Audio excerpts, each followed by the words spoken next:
Tonight, from Reunion Arena in downtown Dallas, Texas, it's World-Class Championship Wrestling with Wrestling Star Wars Reunion Arena and the World Heavyweight Championship match featuring the champion, Ric Flair, and the challenger, the uncrowned heavyweight champion of the world, and the modern-day warrior, Kerry Von Erich, challenging for the heavyweight championship. This is a rematch, and the background and the history of this is one of the young All-American boy challenging for the championship that he has been brought up to want for his entire life, the son of Fritz Von Erich, and a family of tremendous wrestling background. And so tonight, here at Reunion Arena, World-Class Championship Wrestling brings you the World Heavyweight Championship. Kerry Von Erich challenging Ric Flair. All right, y'all, we're sitting here, and yes, we are about to do World-Class Championship Wrestling, episode number 54, which aired December 28th, 1982, according to the WWE Network, Doc's favorite promotion of all time, and what got little Doc hooked on professional wrestling. I thought it was funny. We were talking pre-show about this, and Harper, what did you have to say about Bill Mercer's beard? Bruh, I wish they had just for men back then, because that shit looks fucking horrible. I'm sure there was hair dye back then where you could dye it. Fucking use it, or shave it off. Ugh. Well, if you remember a couple months back, he didn't have any beard, and he's starting to grow it in now. You don't like Bill Mercer's beard? No. All right, well, we got more important things to talk about. Doc, how you doing today, man? Shut up. Yeah. This isn't my favorite promotion of all time. I told you my favorite promotion of all time is Smoky Mountain Wrestling. I'm doing this as a favor to the Docaholics. That's it. Oh, okay. All right. Well, 10-4 on that one, pal. Thank you very much for telling me that. All right. So again, this is the episode where, last time we did 53, where we basically saw the Freebirds win the six-man titles. So I want to remind everyone of what happened there. Freebirds win the six-man titles with David Von Erich as their third man because Buddy Roberts was stuck in Colorado due to weather delays. There was a snowstorm, and Doc even looked up and verified that the snowstorm was real. Well, David Von Erich at the end of that match gives up his spot and says, hey, six-man tag should be a brother thing, so you three are the champions. I'll step aside. You all are the champions. So that's where we're at as this thing gets started. Now, as we Doc, you got any other thoughts as we get ready to dive into this match and the pre-show promos and everything? Wait, did you just reset what we did last week so we've got good feelings happening? Everybody's happy? I mean, reiterate. I mean, where we're at with that stuff. We've got new six-man championships, and I mean the feelings between the Von Erichs and the Freebirds have been cordial, but now they're just outright friendly. And it just so happens that Michael Hayes is our referee tonight. This is the night, pal. I know it.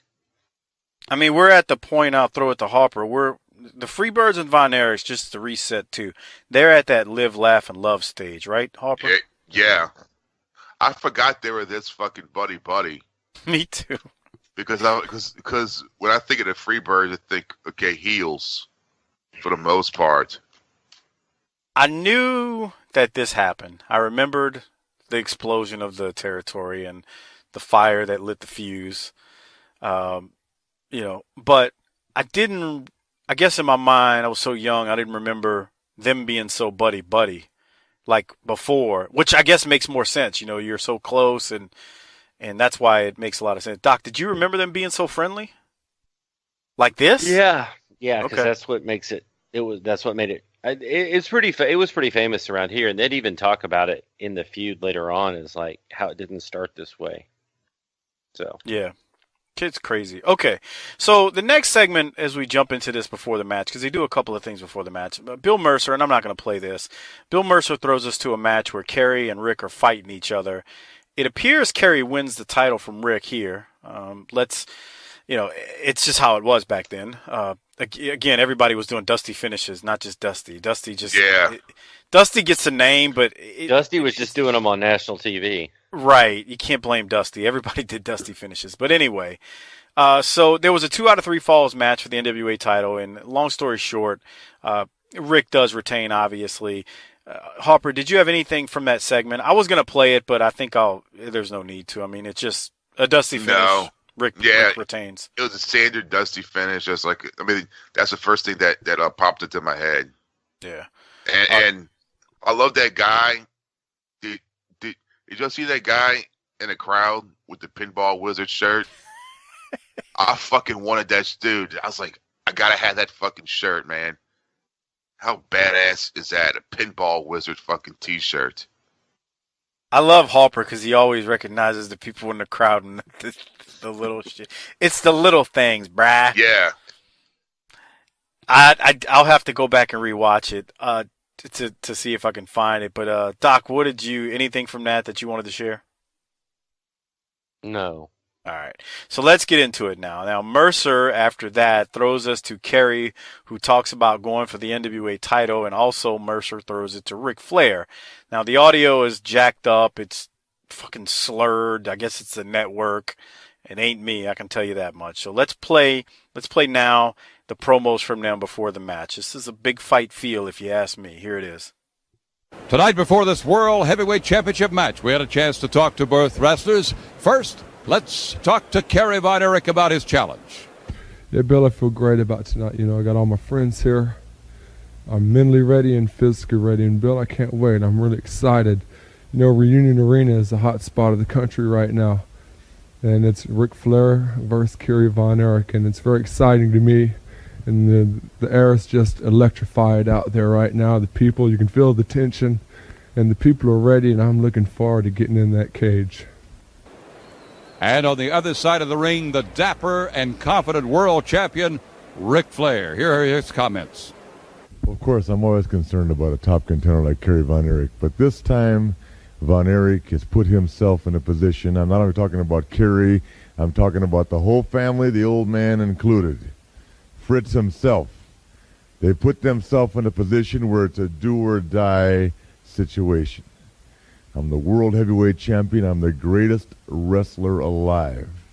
And tonight, I'm in a cage match with Kerry Von Erich. One man is going to walk out of that ring. One man is going to walk out of that cage, the world heavyweight champion. And ladies and gentlemen, you remember one thing. Diamonds are forever. So is Ric Flair, and that championship is going to be mine until I take it off and put it on the shelf. Tonight, Kerry Von Erich, you are going to pay the price of a wrestling lifetime for thinking that one day in your life you were half the man that Ric Flair is every day, brother. Tonight, Daddy. It's been a long way. The bounty, the battle between the Von Erichs and Ric Flair, Gary Hart involved. We'll find out tonight as Kerry Von Erich challenges for the World Heavyweight Challenge and his challenge against the champion, Ric Flair. It'll be coming up. All right, Doc, any thoughts there on the last second promos from those two? Well, they built it up to where the local home crowd feels like they've got everything going for them. So now Rick is up against the wall. So again, this has to be the night that the destiny is fulfilled. Harper, thoughts from you? I mean, Kerry basically put me to sleep. Fuck. That's just like fucking NyQuil listening to him. Human Ambien? Yeah. But, I mean, I think this was like the first promo that we heard from Rick where he's just kind of, he's not hollering. It's he's game not, day. Right. He's fucking ready. And I love how he ended it with the, what did he say? You're going to pay the price of a wrestling lifetime. Yes. To thinking you're half the man that I am every single fucking day. That's how cool. badass is that, bro? Yeah, he says pay the price for a lifetime, and he's like, nah, bro, this belt ain't coming off of me until I'm retiring, until I put it on the shelf. I think was the words he used. Yeah. Which you gotta, I mean, that's fucking awesome if you ask me. So, yeah. Anything else, Doc? Man, I think, aren't we just about ready to start this thing up here? Yes, we are. So Kerry, he needed a bulldozer to get to the ring. Dude. Go ahead, Harper. How come there's no railings? It's just those fucking ropes. Bruh. Well, Doc can tell you about Reunion Arena because he's probably been there a lot more times than I ever went. I never went there, actually. But he's trying to make his way to the ring. And, I mean, Yes. I don't even know how he knows which way to go other than to look towards the light. Because there's not even there's no aisle. It is just sea of humanity to push through. It's insane. Doc, thoughts on the entry right there? If you think this is bad, wait till, I mean, they're hot and they're over now. Mm-hmm. But after tonight, the match is lit after tonight. They still try to get to the ring that way after this. Yeah. So they pushed their way through. Did y'all want to? I'm just gonna play it. Here it is. This is the ring announcements from Mark Lawrence on the big fight, and I'm playing it because to me this shit's got like that old boxing heavyweight title match. Sure as hell did, but that's how they all were back in the day when the champ was in the building. That's true too. Here it is. Shit meant something. Battle. And so Michael Hayes was one of those they voted on, along with Duke Kiyomuka and some others. And Michael Hayes won hands down. And Michael Hayes had refereed a world championship match in Tokyo. And here's Mark Lawrence.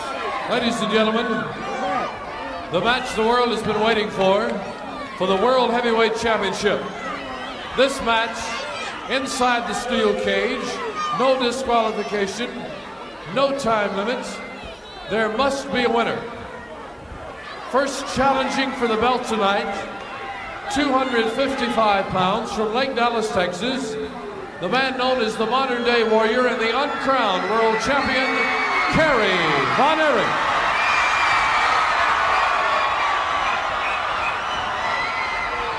His opponent tonight, the world heavyweight champion from Minneapolis, Minnesota, 240 pounds, Nature Boy, Ric Flair.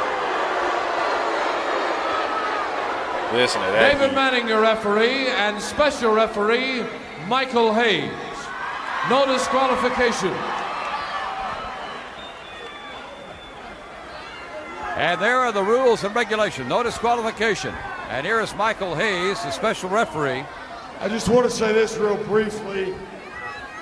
A world championship match is probably the most important match in wrestling, so I feel, especially with the cage around the ring, since I have been appointed by the NWA as a special referee, that we do need somebody responsible to make sure that nobody can get out this door, and that's why I brought my big brother Terry out here. Terry Gordy then to will be the gatekeeper. be the gatekeeper. They'll lock the door. Terry will, there you see, has the lock in his hand.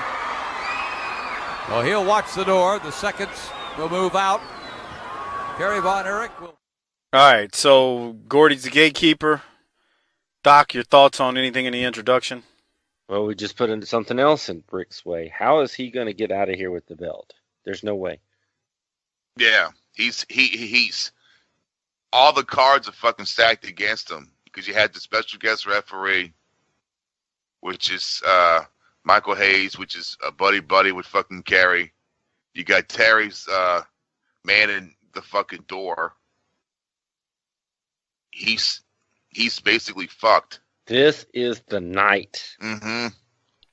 And again, we're all singing Kumbaya between the Von Erichs and the Freebirds because David Von Erich. Why did you even say that? I mean, of course we are. Why would you bring it up even? That's what I'm saying, bro. I mean, it's all teeth and gums, man. The Von Erichs and Freebirds are pals, and this is it, man. They're Kerry's gonna get that strap, and there's nothing anybody can do to stop it. We got Terry Gordy guarding the cage, can't get out. Unless you crawl over that 6 foot tall cage, that's not real high. How many hot women? Yeah. Hey, how many hot bitches you think are going to be at the after party, dude? All of them. All of them. We're going to have a celebration. We're going to see strippers wearing nothing but the NWA strap up there, Doc, what? This is 1982, Christmas of '82. Sure. Did Reunion Arena have AC and heat at this time? Do you know? Do you remember at all? We're a big city, pal. Okay. The Mavericks played there. The Mavericks played there. I know that's first. Yeah. No, I know. That's why I asked. I mean, you know, the Reunion Arena,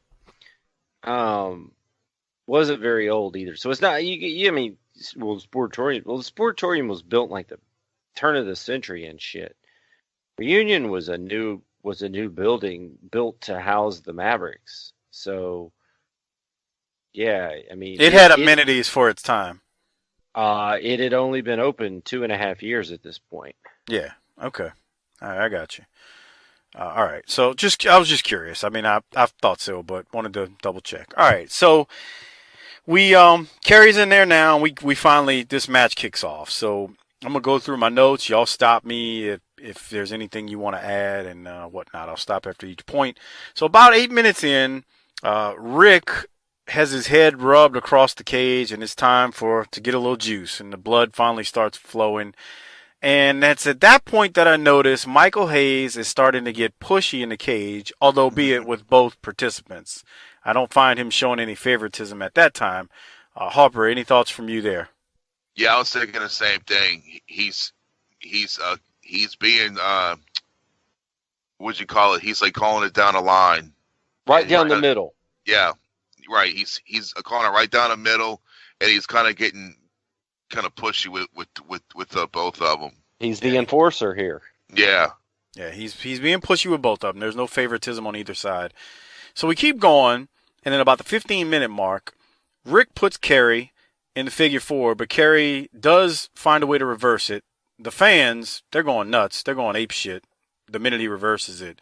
And it was around that time that I started thinking Hayes was starting to get a little bit more rough with Kerry whenever he's trying to break a hold from Kerry, especially with the figure four right there. Doc, any thoughts there on that figure four segment or portion of the match? I don't know if it was that or if I just thought he was just trying to continue to maintain himself as look, I'm the observer. I'm here. I mean, the enforcer. I'm here to do my job. I'm just doing my job. So you didn't think he was being too pushy yet? Hard to say. I mean, Okay. In hindsight, maybe. Well, I mean, yeah, now that you know what happened, I guess you're right. Okay. Harper, any thoughts from you there when he reverses the figure four and Rick screaming and yelling? Nah, it was basic Ric Flair. Okay. Which would always happens when he gets someone in a figure four. So now is when the good shit starts to happen. So Kerry gets the claw on Rick, and if you watch the video a few times, Rick's foot grazes the bottom rope twice. So that it forces Hayes all of a sudden feels like Kerry needs to break the hold. Now I'm gonna throw a flag here for a second, Doc. You're gonna be pissed off at me. Because this kind of throws a fly in the ointment of everything we see, and then we can move on from it. Wasn't this a no DQ match? That's true. I was thinking the same thing. So why I don't remember. He said it at the beginning. Look, I don't remember. Yeah, I don't recall. My memory doesn't serve me on this one. Well, okay, so we'll move past it, but it's supposed to be a no DQ match, so that kind of threw me for a loop there. But let's just forget that and don't let the fact get in the way of a good story here. So Hayes forcibly breaks the claw that Kerry really has cinched in good on Rick, and Kerry goes flying backwards. Now, Kerry went flying from Hayes, pulling him off of Rick. This allowed Rick to then attack Kerry. So now Rick's on Kerry now. We go to a segment of the match now where Hayes is punching Rick. Rick goes down, and Hayes is now trying to get Kerry to pin Rick. And I'm going to play that sound bite here for everybody. A lot more than he saw because the foot just kind of glanced off the rope. Well, Hayes is certainly wound up in his intent. Now Hayes is getting so frustrated in this event. Well, Hayes has just really lost his composure. He's lost just knocked his out Rick. composure completely. He's telling Kerry to pin. He wants Kerry to get out and put the pin on Flair. What is he? Hayes has just really kind of lost his composure here. He's telling Kerry Von Erich to put a pin on Flair after Hayes knocked him down. Hayes had just... And now Hayes is going out. Hayes going out the door. Here comes Ric Flair Doc. again. Oh, Kerry Von Erich hit in the head by that cage door as Gordy threw it too, and Kerry Von Erich smashed by the cage door, leaning over the rope. Hayes now comes. Okay, Doc, you thoughts on what we just witnessed? There's a lot of moving parts to this. It's not like one or two people that had to be in the right spot. Everybody involved had to be like moving it together at the same time, and that's two referees, the two guys in the ring, Gordy. Everybody had to be working together. So I think there's some brownie points for that, because that's not as easy, I don't think, as it seems. Oh, you don't say. You've been in there before and had to do it, huh? Get 5 people to do anything. Harper, how hard? You've done it recently. I've done it in the past. How fucking hard is it when you got 5 people out there and this shit's supposed to be coordinated and you're just trying to make sure you hit your spot and you're in the right place at the right time? Bro, that shit's stressful, dude. Because you're waiting for it. Right. You're like, well, I'm sure you've been on both ends of it too, where like, okay, on one end, I'm actually like almost a bystander in it, but I have to make sure I don't see something or I'm far enough away or I'm nowhere near it, but I still know what's going on, which is kind of stressful in itself because you're generally going to have to do something after whatever spot's been called and you don't want to be late. And then there's the other side of it where you're an active participant, but you're waiting on somebody else to do something that's going to trigger what you're supposed to do. Yeah. And this shit is like, and you're in front of a live crowd. You only got one take on this shit. This isn't a fucking studio where you can do it over and over again. So it can be, there's something to what Doc's saying. I think these guys can pull it off because they fucking do this shit every night. So it's just part of their daily fucking routine. Yeah. Well, we all are also talking about 3 or 4 of the best people to ever do this in different spots. So if anybody's going to pull this off, but you nailed it, Doc. Because so as Kerry is approaching Hayes to bring him back in the ring and saying, "Hey, man, don't leave. I just wasn't going to pin him because you punched him." Rick comes up. They don't delay long. Rick comes up right at the right time, hits Kerry from behind, which sends Kerry into Michael Hayes, which then sends Kerry bent over the second rope, which then Gordy shellac across Kerry's head. Boing. It was pretty damn good. If you think about it, it was pretty damn good coordination for it. So again, I was trying to convince you yesterday that Gordy doesn't actually slam Kerry's head in the cage. That's bullshit. I don't think he does because you notice they kind of hide the camera angle. They sure the fuck do. That's actually what I told Doc, and he's trying to fucking. I'm rewatching it actually as we say it. If you notice, you've only ever seen one camera angle of this. Yeah. Okay. But what I want you to do is you got to realize there's 18,000 people in that building. They can't see that even like they do on TV. So play back the sound of that noise and you're sitting up in the balcony and you hear that. Play it again. Oh, well, yeah, and I'm gonna play it. And before I do, I just want to say this: the cage door has a latch on it. What you hear is not Kerry's head, obviously hitting the fucking metal. You hear that metal clang against metal. It's obvious, but don't get me wrong. It's great because it's still the visual of it is that motherfucker just got whacked in the head with that cage door. So I'm going to play it now. Here it is. Out the door, here comes Ric Flair again. Oh, Kerry Von Erich hit in the head by that cage door as Gordy threw it too, and Kerry Von Erich smashed by the cage door, leaning over the rope. One more time. Oh, Kerry Von Erich hit in the head by that cage door. All right, so and also, I'm not the biggest Bill Mercer fan in retrospect, but he did a good job selling it as if he just got shot in the face. Yeah. You know what I'd want to know? If Mercer knew the cage shot was coming. I wonder if he knew. I wonder if anybody out there listening to this has heard Bill Mercer on any kind of shoot interview or anything ever say, yeah, I knew that shot was coming. Because that would be all, like, if he didn't know, that would be even better. Yeah. Right. Mm-hmm. Because you know how JR would sometimes say he organically would react to things because he didn't know it was coming. That would be great. Because I gotta say, Doc, it sounds like he may have not realized it was coming. Right. The other thing I'd like to know out of all of this is how many of the babyface cheering, fine, upstanding people of the Dallas-Fort Worth Metroplex were hot when Kerry wouldn't pin Flair with Michael's help? Like, damn, that's his shot. Well, you know, we were supposed to be good old American boys back then. You know, we don't take the cheap way out, right, Harper? They're fucking King Arthur. Yeah. Only you can answer that. I don't know. Because in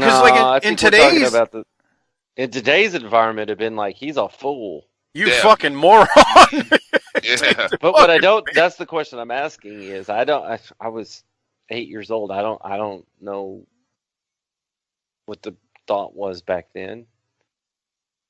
36 years ago, you got to think these John Wayne motherfuckers were like, nah, don't take the easy way out, Kerry. Be a man. You make the pinfall on him, put the claw on him, do it the right way. I would think, but I wasn't in here. I didn't live here at the time. Ever tell you how much I hate John Wayne? Yeah. Yeah. You want to tell us even more? The only thing I hate more than John Wayne are people who watch John Wayne movies. Okay. Why do you hate John Wayne? He's gay. Okay, that's not why. That's nice. He hates John Wayne because his dad loves him. I think we've mentioned that before. So there's a couple of things here. That doesn't end the match. I mean, no, it doesn't. That's the plot device that greatly changes what's going on, but it doesn't end the match, which you're getting ready to lead into. Dude, the thing that got me the best is the best part of the whole thing. There's a couple of things. One is, you didn't know it was coming. Well, one of it is that when Hayes gets disgusted and just does the 2-arm swing, like, fuck it, I'm out of here. This is bullshit. That's some shit Doc would do. Yeah. At work, man, fuck this shit. I'm out of here. And then I could see Gordy in the back telling Kerry, now, boy, make sure you get your head out the way, because I'm going to swing this motherfucker off. Yeah. Because when he does his arms, like when Hayes does his arms, like swatting them down, like, fuck this, I'm done with it. Gordy's on the outside at the same time going, come on, let's go, and waving his arm. So again, there's a coordinated effort that makes it seem like everybody's working together because everybody's working together.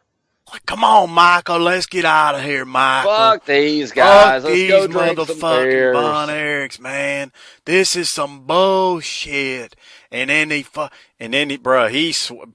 I will say that, even though that cage didn't make contact with Kerry's head, he swung that motherfucker. He got a range of motion on that going, and he reared back. Jesus Christ. He was not thinking about the painted pet rock stock. Beautiful. We'll have to tell that story at the very end of this just for the patrons, Doc. But he was not thinking about pet rocks. Do they bring up the fact that it was a no DQ match later on?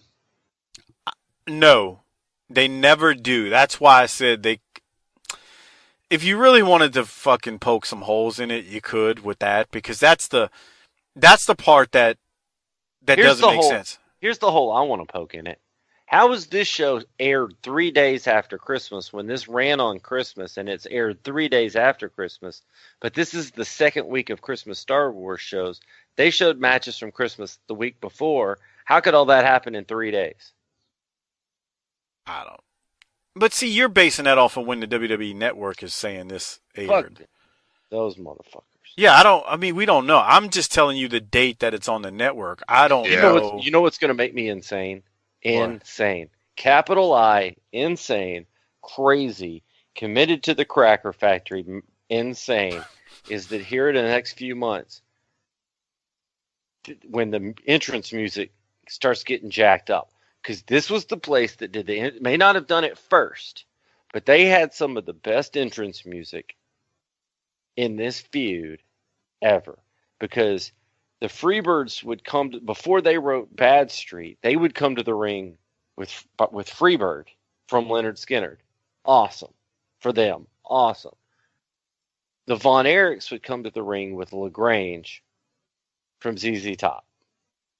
Which to this day, if I'm driving down the road and I hear that, I'm like, dude, 6-man action, dude. It's on tonight. I don't want to spoil things for you, but I don't think that's going to be on the network. Right. And Kerry would come to the ring to Stranglehold by Ted Nugent or Tom Sawyer by Rush. Just perfect entrance music. Now, don't hold your breath, Doc. I hate the network, man. Don't hold your breath, pal. Just wait. There's a, this is off topic, but I was listening to. Well, and here's the other thing. Those songs would go forever. You know why? Because it took forever for them to get to the ring. Yeah, because they were fighting their way to the crowd. Have y'all listened to the Cornette show from this week yet? At all, either of you? Okay. Harper, I don't think you have you? Harper? No, Harper. Oh, Jesus. I'll tell the story. There he is. Oh, he's back. Hey. No. Harper, have you heard the Jim Cornette experience this week yet? He said no. Okay. So you're talking about shit that's fucked up. So I don't know what it is, but I was watching one of the Clash of the Champions from WCW, and there's a match between Ranger. What the fuck is his name? Ranger Rick. Ranger Ross. Ranger Ross. And God. And somebody called it once. Yes, and he's wrestling the Terrorist. And Doc, I was kind of telling you about this. I told you about the fucking ding dongs. So I actually watched that one last week, but this past week, last night, I was watching one of the. Why don't clashes. you go get you a master's degree or something, pal? Why don't you use this free time for something that benefits somebody? Right, huh? Instead of our patrons, they're benefiting from it. Anyway, so this is off topic, but it's still kind of funny. They introduce the Ranger Ross and the Terrorist, and for some reason on this Clash of the Champions from WCW, the fucking logo or the names of some of the participants have just been completely scrubbed from the graphic whenever they show them. So like the Terrorist, it's just a fucking gray box with no letters. They don't want to. That's gonna be. The shareholders don't want terrorism. Yeah. So I was like, but it wasn't just him. It was like there were others that it was completely like blacked out on, or not blacked out. It's just like somebody erased it. So there's a gray box in the WCW or Clash of the Champions logo, but there's no letterings of the person's name there. I'm like, now to be fair, WCW could have been so ding dong at the time that they actually messed that up themselves. But I'm going to blame WWE. That's true too. You make a good point there. All right. I think in this, it's when someone's shooting a promo, I think they like bleep something out because it doesn't sound right. I can't remember. I think do they get on a mic after this? Let's see. Hey, do you want to know who the Terrorist really was? Hold that thought. Let me answer Harper's question. So, yeah, Mercer and David Manning get on the mic to make us, and David Von Erich get on the mic. So yes, okay. They do bleep something. Yeah, they do bleep I think something that out. when he gets on a mic, they bleep something out. Yeah, you hear it. You'll hear it in a second. I'll play it for you. Not Harper. Doc, who's the Terrorist? Jack Victory. It was Jack Victory, and Jack Victory worked on that card as Shane Douglas's tag team partner in the fucking what was the name of the tag team? I'm drawing a blank. The Dynamic Dude. Yes. So Jack Victory pulled double duty that night as the Terrorist. And it done that, bro. Let me tell you something. You watch some of that fucking early '90s WCW shit. You'd be surprised you'd be surprised they made it to the late '90s before 2000 before they shut down. Corny said it on this week's fucking Jim Cornette Experience. He goes, that company from 89 through 94 or 88 through 94 basically lost a shit ton of money, and then they repeated the same shit from 1998 from 2001. He's like, it's the only company probably that ever existed that like, he didn't use these exact words, but that reverse money printed twice in their lifetime to the extreme that they did. And he's not lying. WCW is an enigma. It would be a fascinating study for someone to really deep dive into actual financials.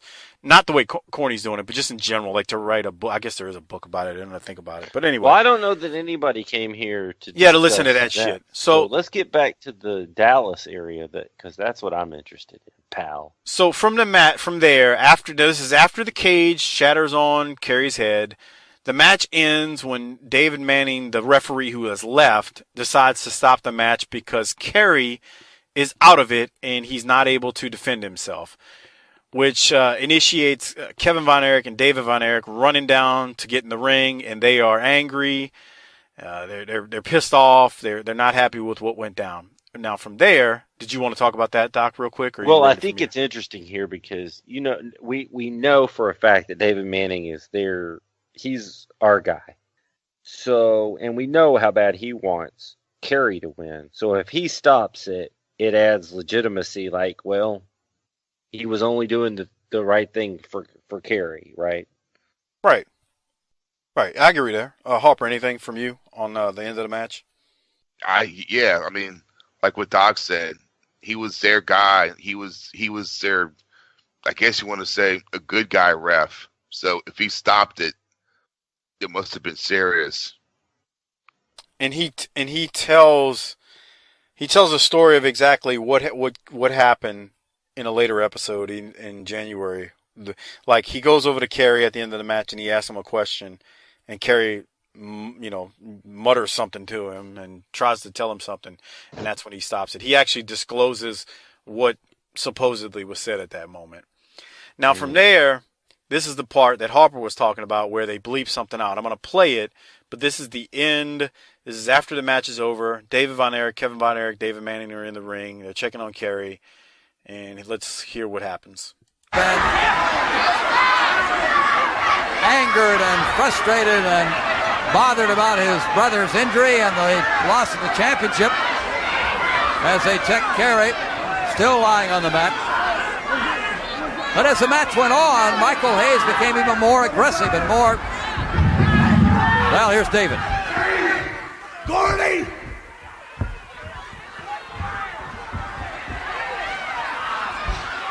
I see. Hold it. I see now what you've given me and my family for Christmas.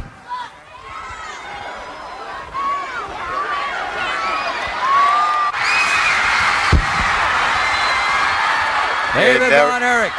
They bleep it out, whatever he says, Harper. Yeah. Just realizing that Michael Hayes and Terry Gordy, whether intentionally or by accident, have prevented Kerry Von Erich from winning the World Heavyweight Championship. Hayes, by his amateurish approach and to the referee and to his mistakes, I think you have to call them mistakes, as he broke. All right, so I don't know what he said. I ain't got a clue. Doc, any remembrance of that or what? I mean, it looks like he curses or something, but I don't know. Well, maybe he said that they weren't going to take them duck hunting anymore. That's the best you got? Shut the... Dude, I'm going to come over to your house, construct a cage, put your head in it, and slam it. Yeah, okay. Maybe he said they're not going to the disco bars anymore. Maybe he said they're not going to share their snatch with him anymore. Oh, no, I didn't say that. But anyway, is that the best you got? I don't know, man. I'm just trying to add in some context right here. Okay.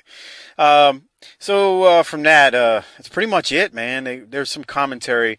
Mercer does walk us through the important... Well, and what's funny in the building is, because it's out of order and we watched it last week, but after this is done, they rolled out that stupid Battle Royal.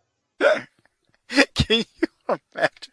We talked about that last week, but can you imagine they roll out this Battle Royal after Kerry's been concussed and did not win the NWA title. Okay, so let me ask this. Would it have been a better finish if after he got like, boing, Flair just rolled up behind him and schoolboyed him or Yeah. for the win, rather than he couldn't continue? Because it would have been, the pin would have occurred inside the shocking moment. And everybody had been like, whoa, whoa, whoa, what just happened, and processing it. It seemed like it lingered on after that for a minute or two. Harper, what do you think?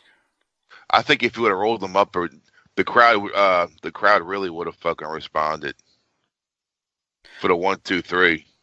Yeah, I agree. I think it probably would have been more impactful because the cage door hits him. He flies backwards. I don't even know if he had to really roll him up. I mean, he could have just crawled over and pinned him, and could have been, and he'd have been pinned right then and there. You'd have to feel sympathy for Kerry at that point. He'd have been, because he just had a cage door rattled across his head. I understand. I think I know what maybe they were going for. It was like, well, he tried even after that to keep fighting, but it did kind of just die the way the match ended. I mean, the cage door slamming on Kerry was the big deal here, and it'd been cool if it would have been all in that one point, because it'd have been like instant death. It's like shit. Okay, so I have agree. Another... It's probably true. Okay, so I have another question. Who in wrestling looked like Kerry Von Erich in 1982 on Christmas night? Like There? body-wise? Yeah. In So, like, 1982. in 5-6 years, you got Luger, you got Rude, you got all these different Nikita. But who looked like him in 82? I mean, I only have two fucking... Yeah, like Hercules, he was around, Not right? then. Not in No. 82. Man, that's a good question, Doc. I mean, my knowledge is Mid-South and world class. I mean, I don't know, bro. I mean, Hogan, he was in AWA, right? But Hogan wasn't built. Hogan wasn't. I mean, he was big, but I mean, Kerry was a different. You're talking Yeah. like cut, like Kerry, you mean? Not just bulky, Yeah. but cut? Yeah, because most guys look like Murdoch, and there's nothing wrong with that. DiBiase wasn't cut. He's a big, strong guy, but Nah, you look at DiBiase during his time, he's not. There is no definition in him. He's just a guy. Yeah, Right. he's just a tough-looking son of a bitch, like Murdoch. I mean, not much different. I mean, nobody, like, you're gonna think I'm crazy because Junkyard Dog was actually decent build in '82 at this point. Go back and look at the network at Dog during this time. He's not like Kerry, don't get me wrong, but he's jacked. so somebody's going to say that Hercules Hernandez started in '81, but he was not at the level Kerry was. My point is, the NWA champ had never looked like that, and the NWA champ wasn't rolling around wrestling guys that looked like that. And so it was just the fans were like, man, Kerry's got to be the specimen to do this, because this is built up as a legitimate contest. So not only is Kerry a trailblazer because he's one of the first guys to look like that, but he's also being established as a credible, very credible challenger to the belt. Oh, I agree. They credible challenger to the belt, and you combine it with the fact that nobody saw what happened. Okay, so let me ask you this. Has a promotion in the history of wrestling ever pivoted more in one night? Yes. NWO? Yeah, the NWO. The When NWO. fucking Hogan turned. When Hogan turned, Doc, you're not going to agree with this, but I can tell you right now, nobody suspected DiBiase to fuck Dog the way he did at the end of '82. No, that was hot. It was hot. But it was but the other damn thing hot. is, think about this. The whole time, the Flair bounty was the storyline, and now you're not even going to think about it anymore. That's over with. Yeah, the whole time. Really, Gary Hart kind of leaves now, and he was a central, piece in this puzzle. Yeah, they extreme pivot, and it's funny because when from this point forward, if you go watch some of those January episodes, the fucking nuclear heat the Freebirds are getting in that sportatorium after doing this fucking bullshit to Kerry Von Erich, it's a complete turn from It what went you from a saw prior sleepy-eyed to. promotion. It was 4 weeks ago. It was a sleepy-eyed promotion that liked their country boys to go over against pretty nondescript heels, and the rest of the roster was pretty nondescript. 6 months from now, you're in the middle of the hottest feud in wrestling. Garvin's in. Isn't Chris Adams in? When's Iceman comes in? And this thing is rocket ships on everybody's ass. I think like there's something to be said though, because like Harper said it too. When Hogan walked out at Bash at the Beach, I don't think I really thought he was the third man. I don't know what I thought. No. I was like, fuck, Hogan's coming out. And You thought, okay, typical Hogan shit. You know what I thought? Typical WCW shit, where this is going to start. Right. So and people forget Hogan was gone at that point. He hadn't been in the promotion. He had like taken a bunch of time off, and he was out, and he just shows up, and it's like, all right, so shit, here he comes, and then he turns. So like that was a shocker, and that was before the internet was wide scale enough to where you could still pull that shit off like that. Now, this is different too in a way because, like, I don't know how much y'all remember, but October and November of '82, the Freebirds are there. They're getting pops in the Sportatorium. It's all teeth and gums. It's all happiness. And at one point in one of the episodes, Michael Hayes cuts a nice babyface promo about what they're here to do. And, they're all great and they're so good. And then it goes from that to the bounty situation where they're not even involved in it to fuck it. Then we help. Our guy helps your guys win the 6-man titles, and now we're gonna fucking kick your ass. And you're right, Doc. You're not even thinking about the NWA World Title. They just want revenge at this point.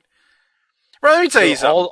Everybody who played a part getting it here, only Kerry's still involved in the plot going forward.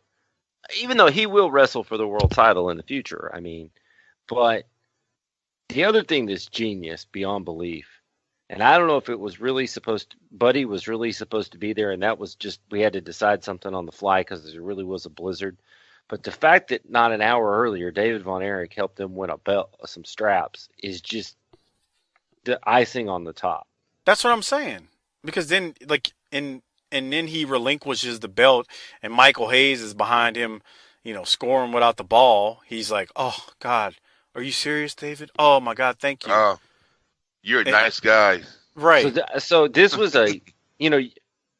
let's be honest. This was sort of a sleepy little promotion for the past few years. Not a lot of star power outside of the Von Erichs. And admittedly, when you started doing these in early '82, the production was terrible. It felt behind the times. They did everything perfect, and now they're ahead of the times. Crazy stuff. January '82, there's some funny stuff in there. Fritz is an old man, right? Yeah, he's old. Even if you had most old white bookers, whether it's bookers in business or bookers in wrestling, whatever, even if you hand them the keys to the money printer, most of them won't admit it if it goes against what they think is right. Yeah. Yeah, they're just not going to. You think, I can't imagine what Fritz's reaction was the first time they were like, well, we're going to have music when we come to the ring. The old man was like, what? But he did it. Yeah. So, all right. Well, that almost wraps it up. So, Mercer, I'm not going to play it, but Mercer closes out the show. They talk about the important points from the title match, everything that goes down. And, basically at this point, the fishhook is set. I don't know what else you could do. You go off air knowing that the hometown hero just got fucked by Michael Hayes and Terry Gordy. And all I know is if that would happen to me, I'm going to want some revenge. So the Dallas fan base and the fan base, the world-class fan base, wants revenge at this point, but you're going to have to wait until next week or sometime in January to figure out just where the hell we're going next. And that's kind of how it goes down. Doc, you got any closing thoughts after that before you tell us about Beautiful?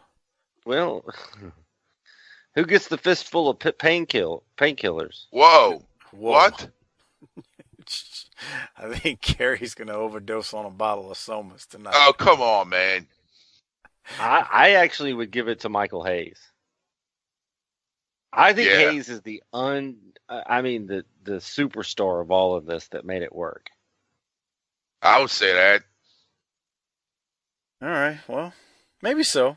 You know, Lone Wolf Greg Myron, one of the patrons, he said, you know how we do the Tim Horner Award and we do the government cheese? He said for the world-class episodes, I always forget this, we should give out the Ribeye Steak Award. You know, since Fritz Von Erich is a good old-fashioned American, you know, wants a big old ribeye. So the Fistful of Pills, I guess I'll give it to, I still got to give it to Kerry. Who gets the ribeye steak, though, Doc? Gordy? What is this for? Ribeye steak. It's kind of like the MVP of the episode. That was Michael Hayes. You're right. Okay. He gets the pills. Yeah, he gets the pills and the steak. He puts the pills inside the steak and then rolls it all up and then eats it. And he gets a Gillies, and he gets a Gillies T-shirt. Okay. Hey, that was there you go. That's a wrap, everybody. That was December 1982, according to the network, December 28th, 1982. Ric Flair, Kerry Von Erich for the NWA World Heavyweight title, episode 54. The NWA Heavyweight Championship was on the line, so you have to catch us next time when we do another episode of World Class Championship Wrestling. Harper, I think we're done, man. Hit the tagline and take us home. Book it, bitch.